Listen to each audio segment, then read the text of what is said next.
He wants to look chun. For a Chinese guy, chun means looking great.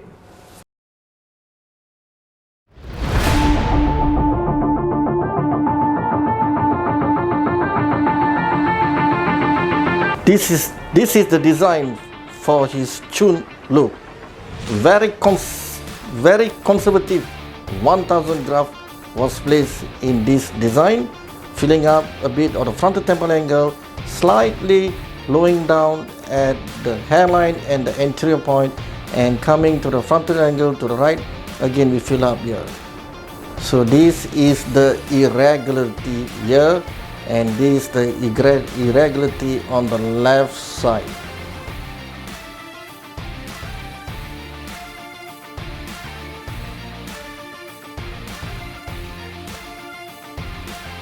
Why you choose design?